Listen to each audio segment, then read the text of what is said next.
So, now joining us for our final panel is Fleet Master Chief Rick Raw, and Kim will stay with us, and Command Master Chief Alicia Kirkland. For this panel, we want to answer as many questions as we possibly can.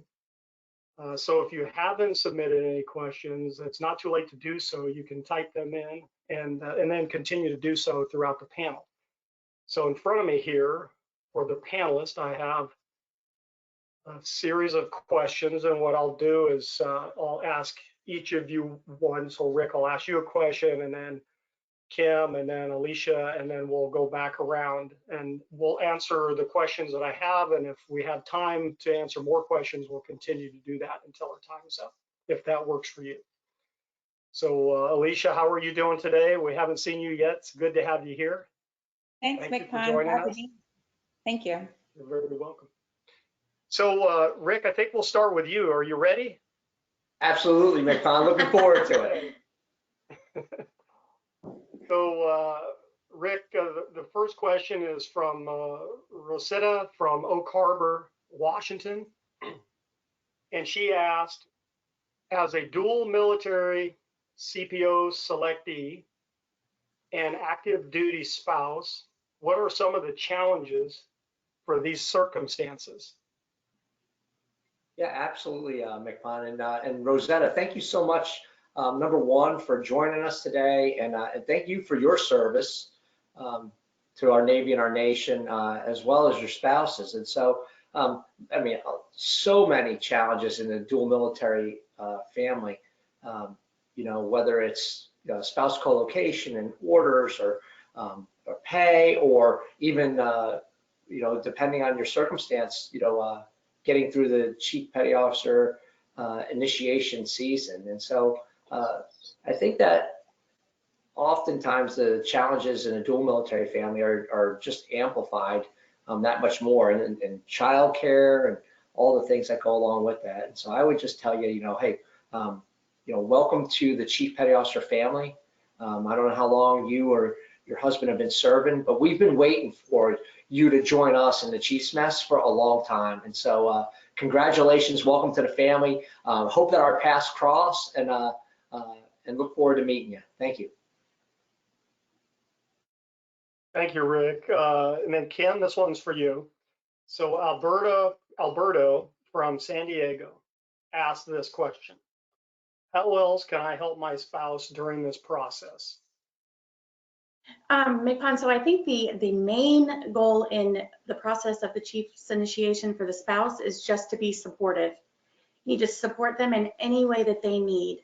Just be there for them, loving and caring for them, understanding that it is a process that they might not know exactly what's happening, and they're going, like I said, they're going to be long hours, and it's going to be frustrating at times, but it goes by quickly. And just for them to absorb exactly what's happening at that point in time, because it's something they're going to remember forever. Thank you, Kim. Thank you. Elisa, so this makes you wonder, what's a sailor doing in Little Rock? But we have sailors everywhere, right? And so this sailor, or this spouse, Christopher from Little Rock, Arkansas, asked this question. How can I engage with other spouses? Let me see here. How can I engage with other spouses throughout the season? Okay, that is interesting coming from Little Rock. That's funny. I didn't know we had sailors on Little Rock. Maybe they're just there away from their spouse. But I think right now Facebook is probably the best platform to reach out to other spouses. If they're on a ship, FRG or the ombudsman can probably put you in contact with the other CPO spouses. But 9 times out of 10, the spouses should already be connected, because the CPO Select should be connecting their families together right now. But I would reach out to the ombudsman and try to get a hold of all the CPO spouses and get connected that way. But Facebook is also a very good avenue for that. So use all these different social media platforms as an opportunity to communicate, right? Yes, sir, for sure. We do that a lot in the Chief's Mess right now with this environment. Right.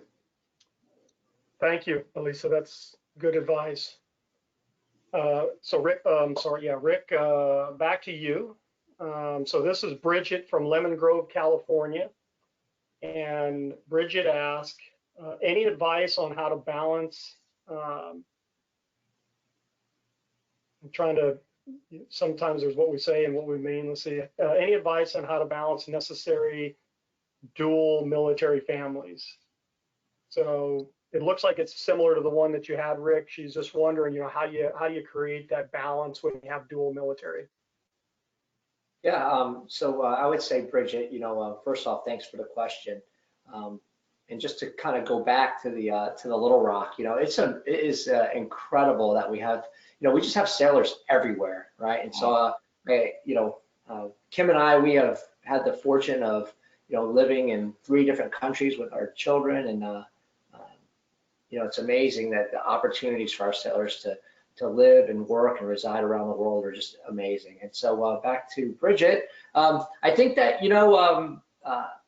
to balance, the dual military families, I think it's going to take, it takes, like every family, it takes effort every single day, right? Because the demands of, schedules and watch bills and all the things that are going on, and for the dual military family, I think it just really make things a lot more complicated than they are in my family. I mean, I'm the military member, and in many ways Kim kind of is too, but we don't share. It's not the same. I mean, like it's a lot more difficult, I think, for dual military families. And then I'd also, Mick, I'd just like to address too. I've heard in other venues, things have come up where a sailor's spouse is like a petty officer, and their military spouse is the new chief selectee, and that there's some challenges, I guess, that exist, or maybe some perception that the chief select can't share what's happening during initiation because their spouse is a petty officer. And I just want to kind of dispel that myth, right? That everything that we do during initiation is education and training. And there's no secret things that we can't share with our sailors, and most importantly, that we can't share with our spouses, regardless of what their pay grade is. And so, if the case is dual military and the spouse is a petty officer and the other spouse is a chief select, they should be sharing everything that's going on in their life. I mean, they are sharing everything that happens in their life, from finances to children to school, and they should share everything that's happening during their initiation. Thank you so much for the question, Bridget. No, Rick, I think that was an important point to make. So thanks for bringing that up. It's a challenging, period of time for them anyways, with the stress that they feel. And, we don't need to artificially add stress to an already serious, situation or period, I should say, a serious period in their life. Kim, if I seem a little distracted, I'm doing this, that, and the others because I got a little mini command and control center here. I got my questions over here in the device, and then the back office is texting me, keeping me in line. So I'm listening though, okay? So this next question's for you, Kim. Stephanie from California asked, how can I help my husband vent his frustrations when I'm enlisted myself, and I know these things or some things that I cannot know. So it's funny you preempted that, Rick. So she's saying there's things that she can't know, and he's saying that he's frustrated but he can't talk about it. So Kim, could you kind of follow up with what Rick said? Yes. So just to piggyback on that, there isn't anything that he can't share with you. You should be able to go through the process yourself with your spouse, and you should know the things that's happening.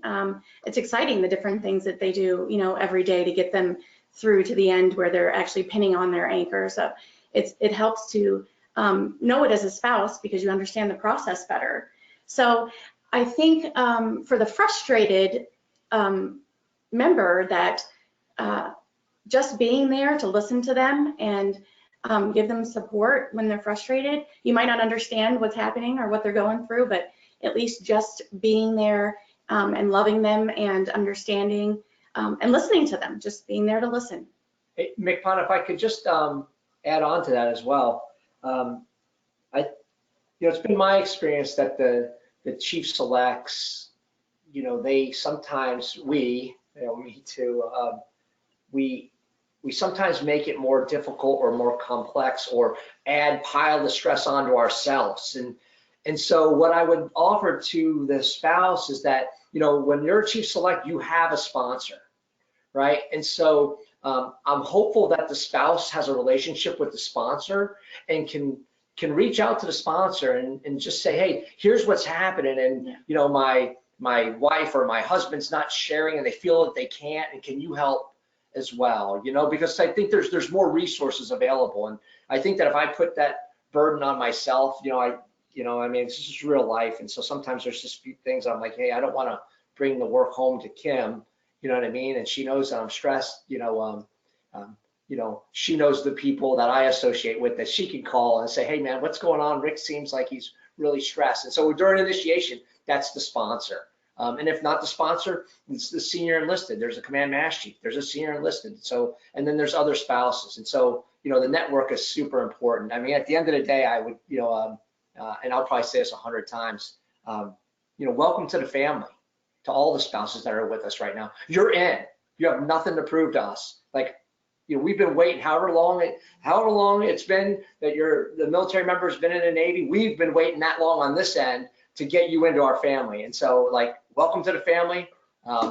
Let's get after it. Thank you so much. Yeah, the military members have sponsors, and those sponsors have husbands or wives as well. So if the the new selectee spouses are having difficulties with the process and what's happening, then reach out to your sponsor spouse and see what advice they have for you, and see if they can explain to you what's happening and what's making it so frustrating for your spouse. Right.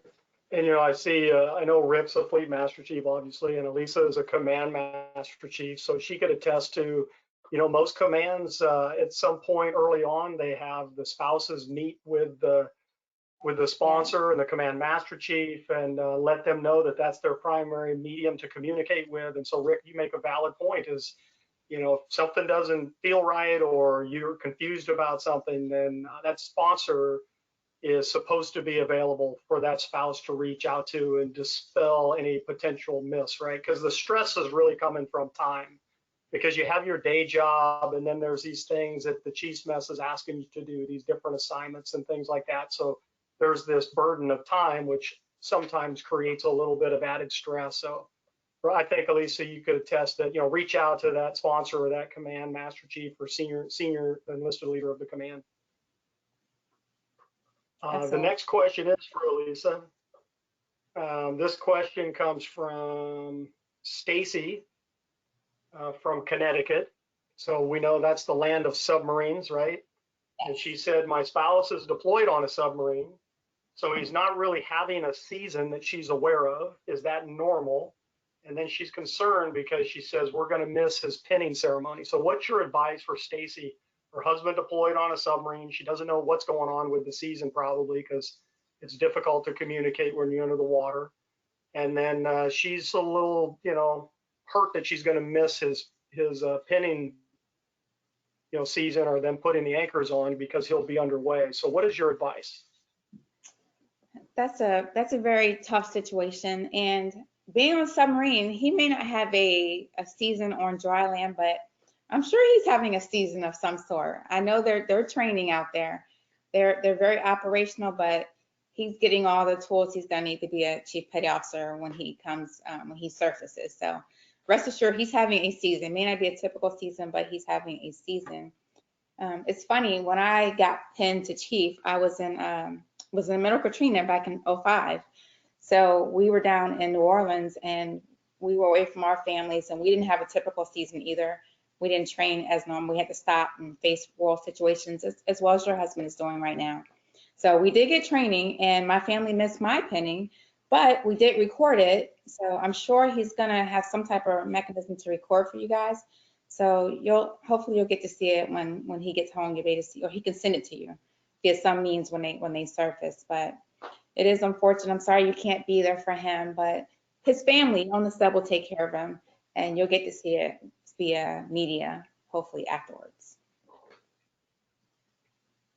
Thank you, Elisa. Appreciate the answer. Rick, did you have anything you want to add to that, or? Sure, McPon. Just a couple of things that I would offer is that that submarine has an ombudsman, and the ombudsman has a kind of a direct link. And I got it that the submarines, they're not in communications all the time like a surface ship is.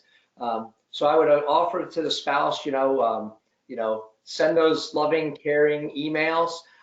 Reach out to the ombudsman and share your concerns with the ombudsman or family readiness group as well. And the submarine belongs to a submarine squadron and a submarine group. And so I think that there's some other avenues there where spouse can reach out and just make sure, and some folks can help remind the folks all the way down at the submarine that we're back home and we're looking for some photos or we're looking for some information, you know what I mean? And at the end of the day, Alicia is absolutely 100% correct. Like that chief on that submarine is going to get probably, well, not probably, they will get a memorable initiation experience, and your spouse cannot wait to get home and tell you about their experience. So, hang in there. Thanks for your, again, I stand in awe at the service of, the dedication of our service members to our nation and out there on the submarines. They're just getting after it. So thank you so much for the question. Thanks, Rick. I appreciate it. And one of my, Danielle Lucy, our technician on the other end, has just sent me some additional questions, and she asked me if the method in which she's sending them to me is working. And so, Danielle, yes, it's working. We got some high-speed technology going on at the Navy League, and this is part of it. So I just want to let her know that I got that. So Kim, I'm going to ask you another question. This is from Kayla from New Hampshire.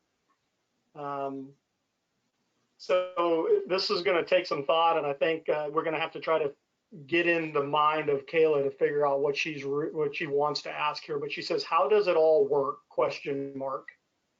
And then she says, "Is there anything I as a spouse should be doing?" So I think her question is really, if I was to talk with Kayla and kind of distill that down, I think she wants to know, what can I do as a spouse to assist my new chief in this process? Because she obviously wants him to be successful. So she wants to know, what can I do to help this process be successful? I think that there is a couple of things, actually. Like I said before, there's nothing expected or required. So it's whatever you feel that you can handle yourself.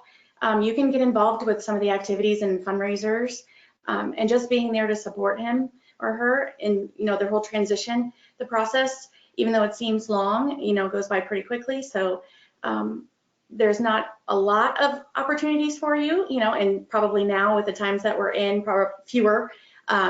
But just trying to be involved. So like Rick said earlier, reaching out to the ombudsman and the family readiness groups and see what type of activities they're putting together to support the season. If they're doing fundraisers, bake sales, anything like that to support the season, just getting involved as much as you can. Hey, McPon, if I might just kind of think back to 2001 when I went through the season.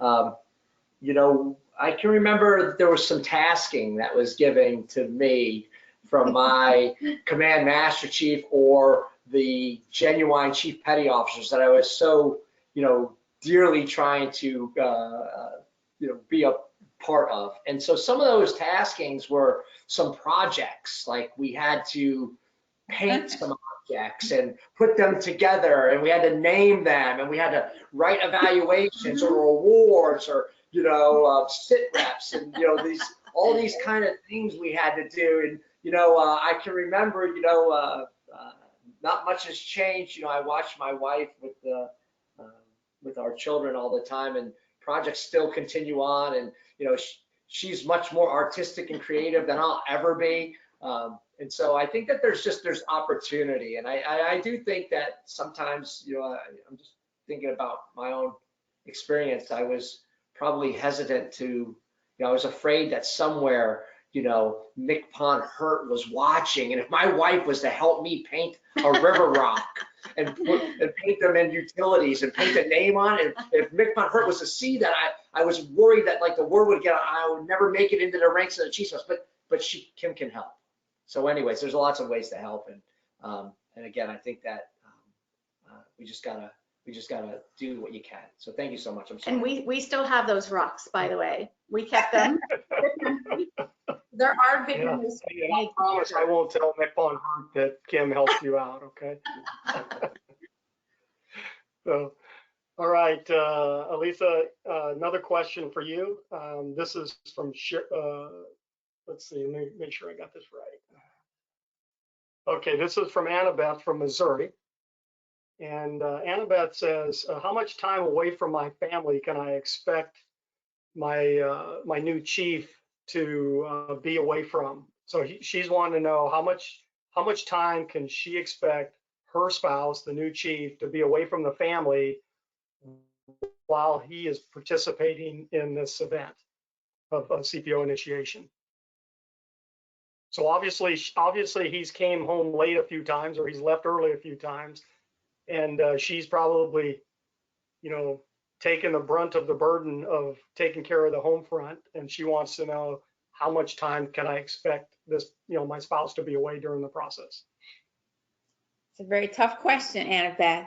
I think they will have late hours, because the one part about the season is that they still have their normal jobs to do, in addition to the additional training and taskers that they'll have from the Chief's Mess. And it's all about time. We're teaching them how to time manage and to juggle different things, because with the role of a chief officer comes more responsibility and authority. So their days are going to get longer during the season, and they're going to get longer after the season as well. Don't think that they won't still have long days. I'm gonna rat Fleet out over there. He has very long days, and I'm sure Kim's very used to it. But just putting on the uniform of a chief, your days just get longer inherent with the position, because you have more sailors that you have to answer to, and the mission has to happen, and everything has to keep going. So this is the training evolution to get them ready for that. And we only have 3 more weeks to really get them as much knowledge as we possibly can. So expect long days, and just work with them and just help them get through it. And this too shall pass, right? This too shall pass. Yeah. Thank you, Elisa. Appreciate that. Rick, question for you. This one's from Janie from Hampton Road, so right there in your neck of the woods. With no fundraising for selectees, so obviously they're not doing some of the fundraising they would typically do because of COVID, and them not supposed to spend their own money, so they've been told not to spend their own money. How do we expect things to get done that require finances? That's a great question. And so I would just start off with this. The bulk of everything that's happening during initiation is about training, education, and sharing of experience and knowledge. And so I want folks to, every spouse and all of the chiefs to understand that there was a point in time where, it was really, initiation was getting to be more and more about kind of these big lavish things that cost money. And that's not what the process is about, right? The process is really about sharing experience and, knowledge. And so we've really kind of, MCPON yourself and MCPON Smith. I mean, we've really pared back what's happening during initiation to doing these things that do not have a cost. And so I really have an expectation that we're not spending money to bring somebody into the Chief Petty Officer family.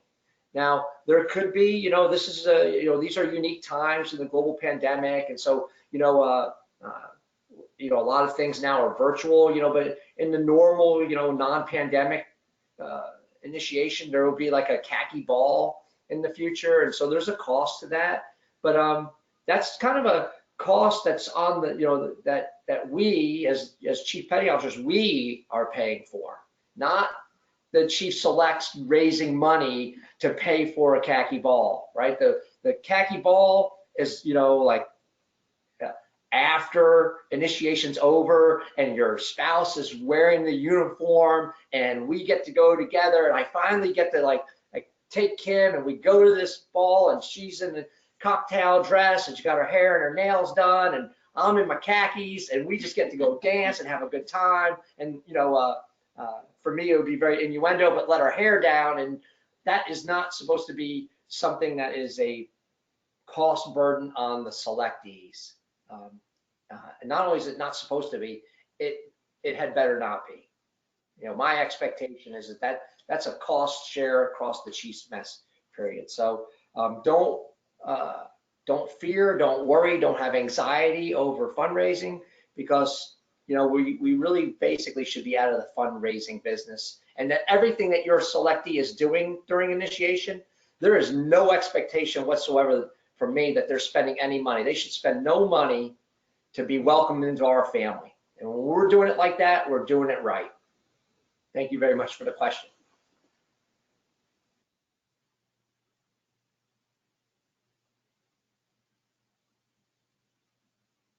It's muted. You're still muted, McPon. I don't know how that happened, but gremlins.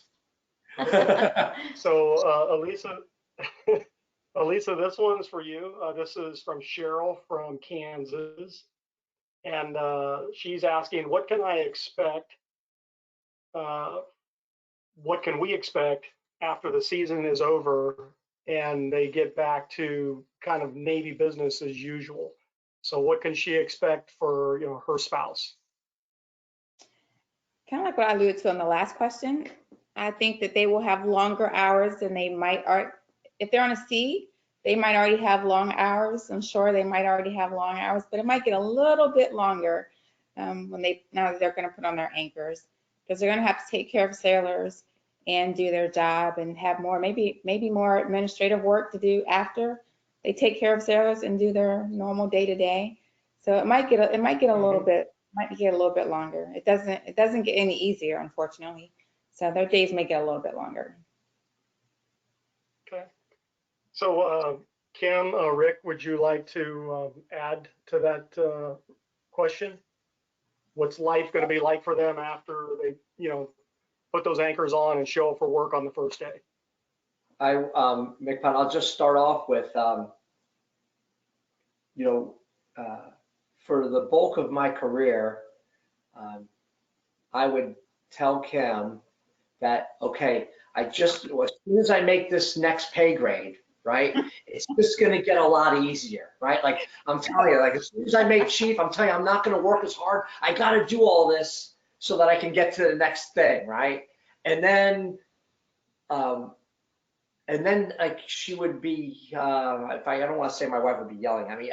My wife would be telling me that I am not working less. And then I'd be like, okay, yeah, but it's just like this next thing is, you know, I got to make senior chief. And so there was a point here where I tell everybody, and I'll share with the audience that, we in the Chief's Creed, it says, now more will be expected of you. And that continues to happen at every pay grade. You know, there's more accountability, responsibility, and authority. And we have to find this work-life balance. And one of the things that I have learned is that I'm not going to go home and tell Kim that as soon as I become the fleet master chief, it's going to be easier. I stopped years ago telling her it's going to be easier, because it doesn't get any easier. I can't say, hey, as soon as I get that job, look at Mike Stevens. We know he's not hardly working. I can't say that. Anyways, I'm just messing with you a little bit. That ship has sailed. I stopped believing that a long time ago. Well, great, thank you. So maybe, Kim, this would be a good question for you. So Shauna from San Diego asked, is there an organization or group for spouses that I can join, and how do I join it? So there should be a family readiness group that you could join. You can reach out to the ombudsman at the command, and they should have some access to get in touch with the family readiness group. There's usually always a Facebook page for the commands that you can join. All great avenues, Military One Source, Navy Service FamilyLine, your Fleet and Family Support Center, all good resources for spouses to go to with any questions. There's no dumb question, no right or wrong question. And like I said, you can either choose to be a part of them or not. There's no obligation, but all ways to help you learn more about the process and get a little involved. Mm-hmm. So let's start. Well, I should say, let's talk a little bit more about that topic, because I think it's very, very important, because, you know, oftentimes the service member is going to be deployed, the spouse is going to be, you know, taking care of the home front, and most of the time they have their own job and they're raising children, and, you know, so if something happens, you know, and the list is long of things that can occur, you know, how do they get a hold of a command ombudsman? How do they get a hold of, you know, support? And, you know, we could talk about the Fleet and Family Support Center. We could talk about ombudsmans of, you know, Family Readiness Group and other organizations. So in no particular order, maybe Lisa, you could start first, and then we could just have a discussion, because it's going to be so very important that they know who they can reach out to, because so much of their life can be spent, you know, especially when they're on sea duty, so much of their life can be spent at home taking care of things. And so where's that support at? There's so much support. And I would think that the first lifeline should be the ombudsman, especially if your service member is deployed. You have to be able to reach out to the ombudsman and let them know that she or he is a direct link to the ship or the submarine or whatever command you're at. They have a phone line directly to the CO and the senior enlisted leadership, and they can get you whatever you need for sure. Facebook is probably the fastest way to get a hold of anybody. Sad but true these days. You know, Facebook. Everybody on ships have Facebook these days. So I would say definitely join the Facebook page of whatever command your spouse belongs to. That's probably the fastest way, if not by the ombudsman. Right. And I remember, you know, in my time in uniform, so we, at the command leadership has conversations with sailors of every pay grade and says, hey, here's our new command ombudsman, here's her number, make sure your spouse has that. But the reality of it is those spouses, those service members don't always bring that information home, right? So, and I would say they're not trying to hide anything. It's just that you know, life is busy, and it's maybe not a priority to them to get that information home. So, you know, Kim or Rick, could you share with the spouses that are online with us right now how they can even find out who their command ombudsman is? Yeah, sure, McFun. You know, so there is the Ombudsman Registry. It's a website on CNIC. You know, you can just Google Ombudsman Registry, and you can find the ombudsman for any command. You just go in there and put in what command you're looking for, and you can find out who the ombudsman is. You can reach out and contact that ombudsman.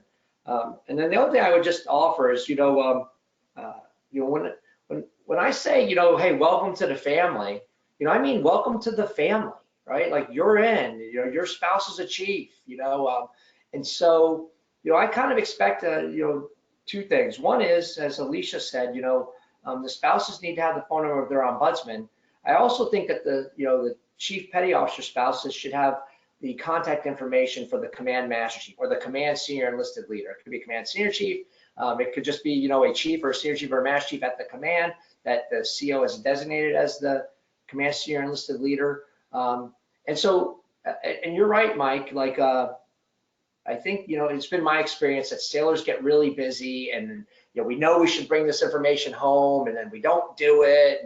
And so, I would ask all the spouses that have taken the time out of their day to join us, write that down and ask your spouse for it. You know what I mean? Like help them remember, like, like Kim does for me. I get like there'll be a sticky on my wallet, sitting on the island in the kitchen so that when I go to work, I remember to do something that I'm supposed to do for my family. And so I think that we all need that. Certainly I do as your Fleet Master Chief. And if I do, I know that that our chiefs are out there, they need that as well. So, help us, work together so we can get you that information. And you're right, Mike, sometimes you don't need the information until you need the information. And then you're scrambling to kind of try and find that. And so, get that information, put it in your wallet or put it in your purse or put it on the refrigerator door on the 10,000 magnets that are on my, refrigerator. So however that works for you. Get in touch with the, senior spouses and the other selectee spouses. They may know the answer to your questions. They may know the ombudsman's phone number. Go to the activities that are available for you. The meet and greet is very important. You're meeting the other selectee spouses. You can network with them, do activities with them, makes it a lot more fun. But if you have questions, especially very important ones that you need to get a hold of somebody, there is someone that will help you. If they don't know the answer themselves, they'll find someone that will. Okay, thank you. I mean, it's super important topic. There's a lot of great questions in here, but the understanding how to reach out and capture support and where that support is at is something that's extremely important. Rick, this is an interesting question here, and I'm not going to even read the name, because it makes you wonder what's happening at this organization. And you and I have had a lot of good conversations around the importance of leadership development and CPO 365 and those sorts of things and what it means to be a chief petty officer. But this question here says, if my spouse is not accepted into the chief's mess, right? And you can talk a little bit about what that means, right? If my spouse is not accepted into the chief's mess, will he or she get paid? Right? So there's obviously a perception that, that needs to be broken down for this spouse to understand. So could you talk about that? Yeah, I think it's an incredibly fair question and a very reasonable concern. And so, what I would like to say to all the spouses, and I'll use a little bit of kind of like a sports analogy here. For however long, I think that kind of the fastest folks that are making chief petty officer today is somewhere around 5 or 6 years. And, I was speaking to a chief selectee the other day, and I think they have like 18 or 19 years in, and that's kind of the whole gamut of how long they've been in the Navy and how long we've had to coach and mentor and train them. Like it doesn't just, we don't all of a sudden everything just start because your name come on a list for chief. And so if you can imagine in the life of the sailor, of your sailor, we've been coaching and mentoring and training them. And then, we as chief petty officers, we either edited, wrote, or had input into their evaluation.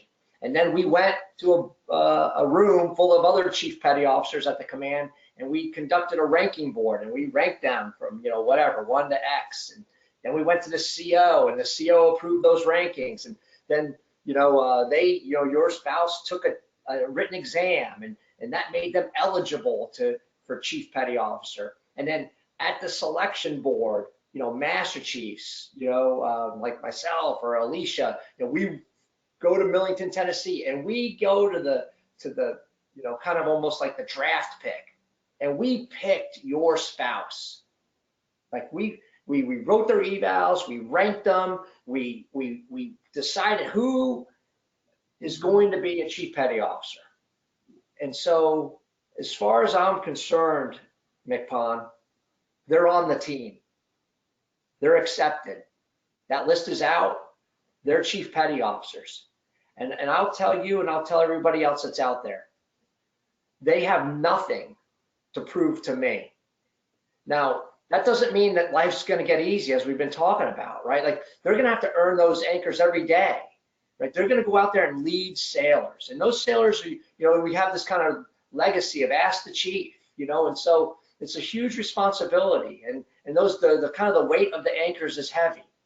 But I don't, you know, I would tell you that your spouse is going to be accepted into the mess because we've been grooming and coaching and waiting for them all the way up to this point. And so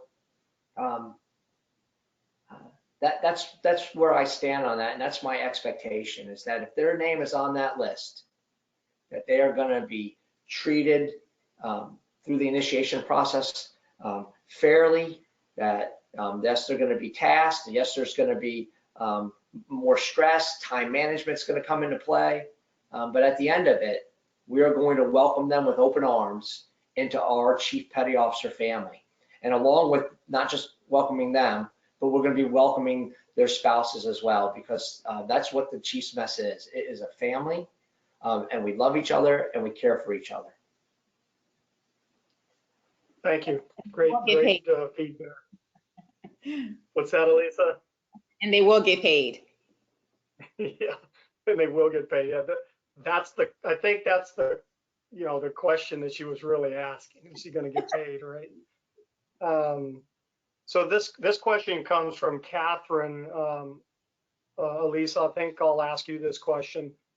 She wants to know, after this initiation season, which she's obviously viewing as some intense training, she wants to know, can my spouse expect to participate in, you know, additional training throughout his career as a Chief Petty Officer? So maybe you can talk a little bit about the continuum of leadership development that she can expect her spouse to have the opportunity to be a part of. Great question. So we as chiefs are always learning, and training will never stop. And we have 2 selects ourselves this year, and I told them that the great part about being a Chief Petty Officer select this year and then a Chief Petty Officer from here on out is that every year we go through this training, right? This is their first year on the other side, but next year it will be continuous training for them, training their first classes to help them become Chief Petty Officers. So the training it's never ending from here on out. Every year they'll have a chief season, and it'll be long hours like it is for us. Like Fleet said, he's been in the mess since 01. That's what, like 20 years that he's been having a chief season. So we do it again and again and again and again every year. So it's pretty continuous, and just the day-to-day training will always be there as well. But the season, it never goes away for us as chiefs. Okay, thank you, Elisa, appreciate it. Kim, so this spouse wants to know, what was the biggest difference in the life of your family when Rick went from being a petty officer to a Chief Petty Officer? Well, there wasn't really a big difference for me because Rick works hard, and he always has, and he's always put in long hours, like Alicia can attest to. The biggest difference is, I think, just more responsibilities and more duties as being a leader for the younger chiefs, you know, that are coming up. Really nothing in the family life, though. He was still a dad, still my husband, you know, still coming home every night. So nothing different that way. Like I said, he's always been a workaholic, so I'm used to it by now. And then, thank you, Kim. And Rick,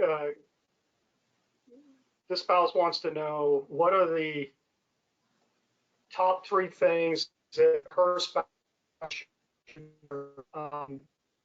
doing to better himself, herself, to promote to the next one, because now they're chiefs, and right away they're going to be thinking about becoming senior chief, right? So what are three of the things that you think are most important? I'm sure the list is longer than 3, but 3 of the things that this person's spouse can do, and then how can she help? So I think that, you know, first and foremost, you know, your spouse didn't get here on accident, that the the process to making chief is, you know, it's time tested, it's always evolving. But so if they just, you know, maintain course and speed, do not take their foot off the accelerator, right? I mean, we see this happen sometimes where, you know, sometimes folks, you know, make a pay grade and they're like, okay, okay, I can take a breather now. But I would say that as difficult as it is or challenging as it is to make Chief Petty Officer, it is, you know, incredibly more difficult to make Senior Chief and to make Master Chief. As a matter of fact, Senior Chief and Master Chief are the only two enlisted pay grades that are governed by law, how many we can have in the Navy. And so it's really, really much more difficult. And that's okay. It's just that's part of the process. And so get a mentor, number one. Get a mentor, right? And hopefully that mentor is, you know, a Senior Chief or a Master Chief. You know, number two, you know, stay in the books and be the subject matter expert at your rate that they have already demonstrated. That's why they're chief. But now we want it at an even higher level for a Senior Chief. And I would say, you know, number three, if they're able to obtain a quota to go to the Senior Enlisted Academy, you know, set their goals on, you know, doing what it takes to be able to go to the Senior Enlisted Academy.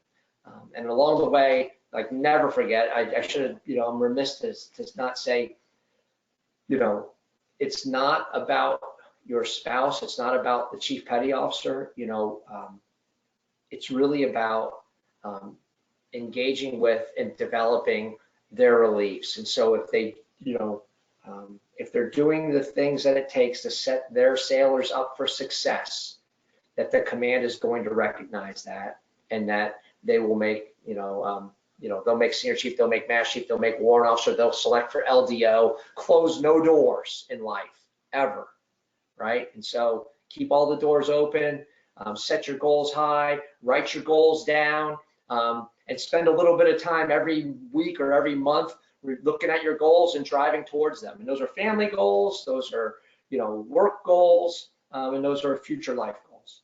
Thank you for the question. Thanks, Rick. Kim, have you interacted with CORE? And if so, what are some of the other things that CORE offers the military spouse? Actually, I haven't had a lot of time to interact with CORE since we've been back in the States. I've been working full time. There is several opportunities I have missed, and I'm going to try to do better this year. But they tend to meet when I'm working, so I haven't had a lot of interaction with them. Okay, and I'm not sure if one of our representatives from CORE has the ability to come online, but at some point, if Danielle can coordinate that, maybe a representative from CORE can provide that feedback. Okay.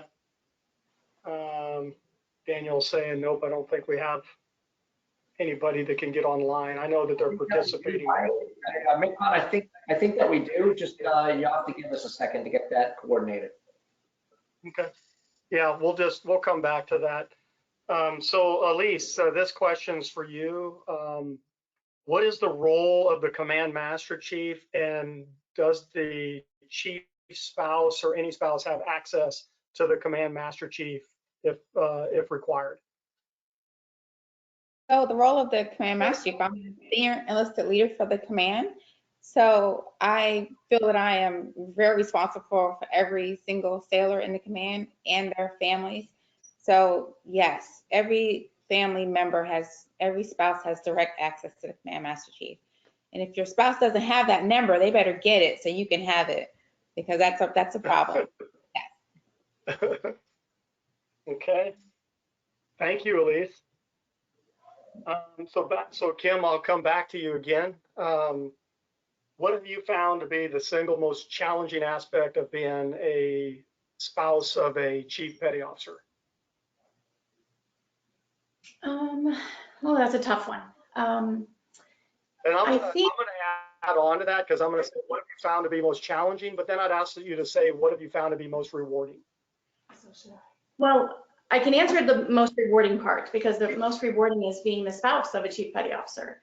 You know, like I said to my initial address to the spouses, it is very rewarding to watch your husband, pin on the greatest achievement in their military career. So it's a super awesome thing. And I couldn't be prouder of him. He's done really well in his career. He's gone very far. And he's going to work until they kick him out. So I'm super proud.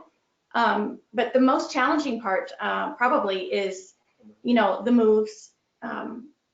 It was a little easier when my kids were younger, but now that they're older, they establish relationships with friends and they have a hard time leaving.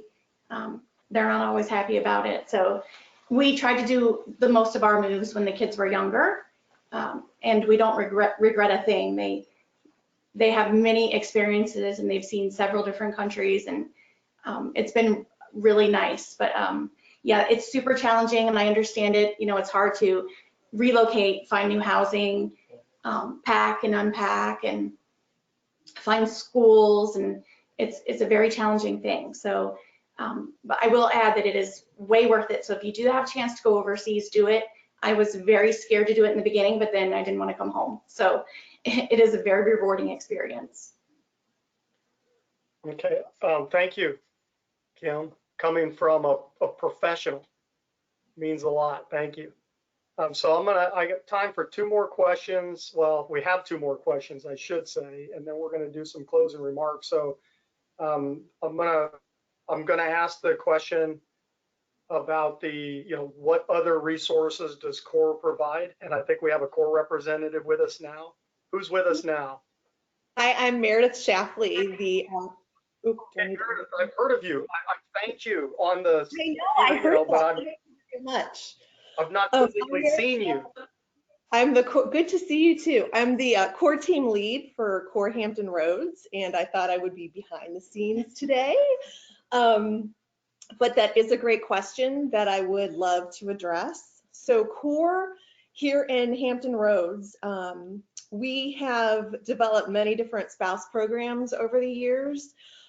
We held a employment conference last year. We've had programs for CO, XO, CMC, COB spouses. Some of our other programming is open to any spouse, no matter what rank or rate their spouses. Anybody is allowed to join us. CORE falls under the umbrella of Naval Services FamilyLine, which is found, they're located in DC, and there are, what do I want to say? There are 4 pillar programs for Naval Services FamilyLine. We've got CORE, Compass, the Command Spouse Leadership Course, and the Guideline Series, and the more recently added Anchors Away. They have a website that you can follow. It gives information about where you can find local CORE programs, as well as Compass programs that's now being offered online. How's that? Yeah, no, that's great. I appreciate it. It is a, and then I think CORE also has the facilitators up at the CMC COB course as well that senior spouses will be a part of later on in their spouse's career. Yes. Yeah. Okay, thank you very much. Rick, Meredith, thank you. So Rick, this question is for you. It'll be the last question, and I believe very relevant because there's a lot of concerns about this. So how will the current situation as it pertains to COVID and all the restrictions affect or impact the upcoming pinning ceremonies? McCon, how will it impact what? I didn't hear the last part of this kind of. The pinning ceremonies. How will COVID impact pinning ceremonies? Sure, no, it's a fair and it's a great question. And so, because we're such a global Navy, and there's so many organizations, so many commands everywhere, it's a little hard to kind of bend that how COVID's going to impact every single command. And so, what I would offer is I know that there's some commands that are going to do some virtual pinning ceremonies. I know that, right? I also know that there's commands that are going to do a pinning ceremony, but it's going to be socially distanced, and they're going to limit the number of people that can be there, and there'll be face masks, face coverings involved. And so I think it's very situationally dependent as far as how the commanding officer, the command master chief, how they, what their comfort level is for where they're at and how they want to run that, and and how many selectees that they're going to do. And so I think that we're going to see a broad palette of different experiences. And that pinning ceremony, as much as I wish that we could, bring everyone together all at the same time, all in the same place, I think in this pandemic environment, that is not going to be the case. But that doesn't diminish the value of the person being pinned, because it's not about the ceremony, it's not about the uniform, it's not about the anchor, right? It's really about the Chief Petty Officer family, and it's really about taking care of training and educating our junior sailors is really what it's about, being the Chief Petty Officer. And so however we bring you into the family, welcome to the family. Thanks, Rick. And it's like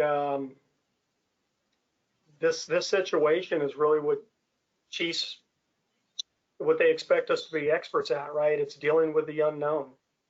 It's taking a novel event such as this, and then figuring how to make the best of it.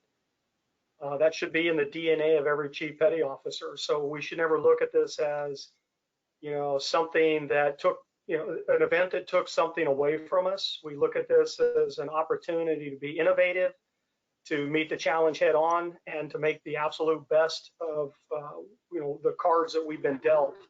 I mean, that's what we as Chief Petty Officers do, right? So what I'd like to do now is just make some closing comments, and I asked whoever's currently online just stays online with us, and I'll close out here. So thank you all for participating in this virtual presentation of the CPO Selectee Spouse Conference. We hope you found this information informative. There is a brief survey that will appear in a moment that will help us with future events. Please take the time to provide us with your feedback. It'd be much appreciated. I would like to give a shout out to the Navy League's Senior Vice President of Marketing and Communications, Danielle Lucy, and our Vice President of Information Technology, Jolene Edwards. This virtual event simply wouldn't have been possible without their experience, so thanks to both of you. Thank you again to Mary Ellen Baldwin and the Navy League of Hampton Roads, Miss Christine Grady, Meredith Shafley with CORE, Naval Service FamilyLine, and Fleet Forces Command for their support of today's event. I hope all of you have a great rest of your afternoon, and thank you for your service, and thank you for joining us. Bye, everyone.